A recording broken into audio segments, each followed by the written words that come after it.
My dad taught me a lot, including how easy it is to forget to cancel things. So I downloaded Experian, my BFF, big financial friend. Experian could help me cancel my unused subscriptions and lower my bills, saving me hundreds a year. Get started with the Experian app today. Your big financial friends here to help you save smarter. Results will vary. Not all bills or subscriptions eligible. Savings not guaranteed. $631 a year. Average savings with 1+ negotiations and 1+ cancellations. Paid membership with connected payment account required. See Experian.com for details. Experian. We're leaving today and entering a world of Mickey Mouse waving, princess meeting and greeting, lightsaber clashing, the Twilight Zone Tower of Terror dropping, Banshee flying, Space Mountain launching, galaxy rewinding, what's the point with galaxy rewinding, fireworks igniting, world of other worlds. For whatever you love, infinite worlds await at the most magical place on Earth, Walt Disney World Resort. This is Optimal Health Daily. How Much Vitamin C by Radio New Zealand with lesmills.com. And I'm Dr. Neil. Hey there, happy Sunday and welcome back to Optimal Health Daily, where I simply read to you from the best health and fitness blogs. It's like an audiobook, but with articles instead, and from a bunch of different authors, and always with permission from the sites. Now on Fridays, that's when I answer your questions. You can send in your question by going to oldpodcast.com/ask or email your question directly to health@oldpodcast.com. All right, and with that, let's hear today's article and continue optimizing your life. How Much Vitamin C by Radio New Zealand with lesmills.com. Can vitamin C prevent the common cold? Not really. A major meta-analysis by health database, the Cochrane Library, considered all studies looking at the impact of taking supplements on the common cold. The results showed that if you take regular vitamin C supplements, you'll probably get the same number of colds, but they won't last quite as long. However, a small number of studies have shown that people exposed to short periods of extreme physical stress, including marathon runners and skiers who took vitamin C, have their risk of getting a cold. Timing is key. The Cochrane report showed that taking high doses of vitamin C after you show cold symptoms will have no consistent effect on the duration or severity of common cold symptoms. To complicate the picture, according to Dr. Anitra Carr of the Free Radical Research Center at the University of Otago in New Zealand, many of the original trials used in this research were poorly designed. Specifically, they did not measure the levels of vitamin C already present in people before the trials began. Her colleague, Margriet Vissers, recommends we take a supplement of about 1 gram per day if we are developing a cold. This may at least shorten the duration of the cold and can also stop it from developing into pneumonia. Why is vitamin C so important? Vitamin C is an important antioxidant, which helps counteract the effects of damaging free radicals, the atoms associated with cell damage and related diseases.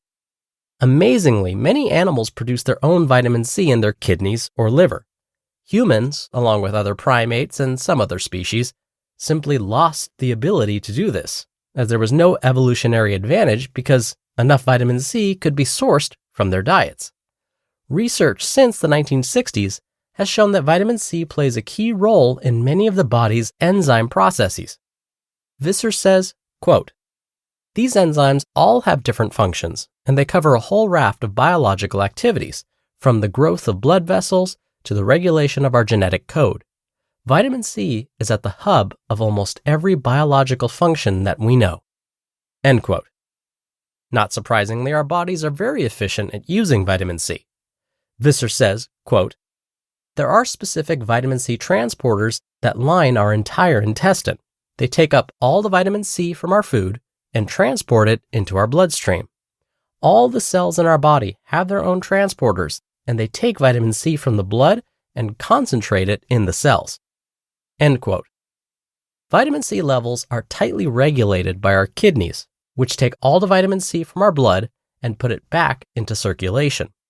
This happens until our blood reaches saturation, when it contains about 100 micromolars of vitamin C, at which point any excess is excreted as urine. Vissers likens our bodies to a sponge. A dry sponge will soak up water until it is saturated, when it won't absorb any more. She says, quote, "If your tissues are depleted, then your tissues will absorb all that vitamin C, and your blood level won't rise until your tissues have enough, and they stop taking it up. Once your blood reaches 100 micromolars, any excess is excreted. That's the scenario we think is the optimum for good health." End quote. What about vitamin C and cancer? Doses of vitamin C can be effective in helping patients with everything from risk of pneumonia to burns.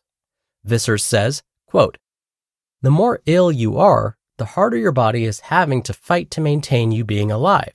And vitamin C is involved in so many processes in your body that you're basically not giving it a fighting chance if your levels are low." End quote. Despite early work by Linus Pauling in the 1970s, which popularized the idea that ultra-high doses, or 100 grams, of intravenous vitamin C could cure cancer, there is still no evidence to support this. However, there is a lot of research currently underway, including the role of targeted doses of vitamin C in the treatment of cancer tumors, pneumonia, and sepsis. How much vitamin C do we need, and what are the best sources? Experts recommend that a fit, healthy person should consume 200 milligrams of vitamin C each day to reach optimum blood saturation. That's pretty easy to do. 2 gold kiwi fruit contain about 180 milligrams. 3 oranges contain 210 milligrams. A cup of frozen black currants, 190 milligrams. These are all great sources of vitamin C and will get you to or close to 200 milligrams in one easy hit. Strawberries contain about 80 milligrams of vitamin C per cup, and honeydew melon contains about 86 milligrams of vitamin C per cup. So there's a delicious vitamin C fruit salad to be made with all these fruits. It'll soon add up on your dinner plate as well. 1 raw red bell pepper contains 240 milligrams of vitamin C, while sweet potato contains 66 milligrams per cup, cooked broccoli about 93 milligrams per cup, and raw red cabbage about 50 milligrams per cup. On the other hand, bananas, apples, carrots, and spinach are all low in vitamin C. Supplements versus food? There is no difference in the quality of vitamin C you get from a pill or from food. If you eat a healthy diet, including at least 5 servings of fruit and vegetables a day, you do not need a supplement. But, as stated, experts do advise taking a supplement if you feel a cold coming on. Since our bodies get rid of vitamin C very quickly, the best policy may be to take small, regular doses of vitamin C to stay topped up. Finally, don't overdo it. While overdosing isn't really an issue, too much vitamin C can cause unpleasant side effects, including nausea and insomnia. You just listened to the post titled, "How Much Vitamin C?" by Radio New Zealand with lesmills.com, and I'll be right back with my commentary. Rinse knows that greatness takes time, but so does laundry. So Rinse will take your laundry and hand deliver it to your door expertly cleaned. And you can take the time pursuing your passions. Time once spent sorting and waiting, folding and queuing, now spent challenging and innovating and pushing your way to greatness. So pick up the Irish flute or those calligraphy pens or that daunting beef Wellington recipe card and leave the laundry to us. Rinse. It's time to be great.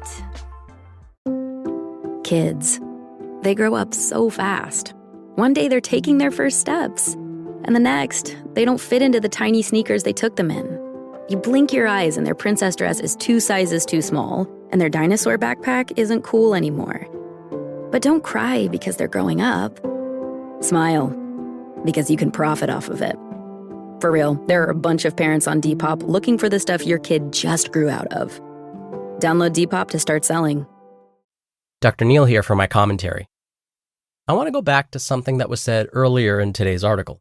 It was mentioned that higher doses of vitamin C may be helpful for those experiencing some pretty nasty conditions like pneumonia or those recovering from burns. Now, there are others who may benefit from increasing their daily vitamin C intake. I'm specifically thinking about those that smoke tobacco-related products. They are often told to consume higher daily amounts of vitamin C. Why? Well, as today's article mentioned, vitamin C is an antioxidant, This means that it helps counteract the effects of potentially harmful free radicals. These free radicals may lead to cell damage and some chronic diseases. Smoking tobacco-related products increases the number of free radicals in the body, so extra vitamin C may be helpful at neutralizing those free radicals. Now, you may also be wondering, since many fruits and vegetables contain at least some vitamin C, would eating more fruits and vegetables also help counteract the effects of smoking and this increase in free radicals? And in response, I would say, what an insightful question. Yes, in fact, studies have shown that those that smoke tobacco-related products but consume the recommended 5 to 9 combined servings of fruits and vegetables each day are less likely to experience many of the common cancers associated with years of smoking, like lung cancer.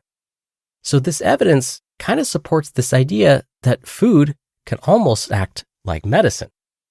All right, that'll do it for today. Thank you so much for listening. Thank you for being here every day. And thank you for sharing the show with someone. I hope you have a great rest of your weekend. And of course, I'll be back here tomorrow as usual, where your optimal life awaits.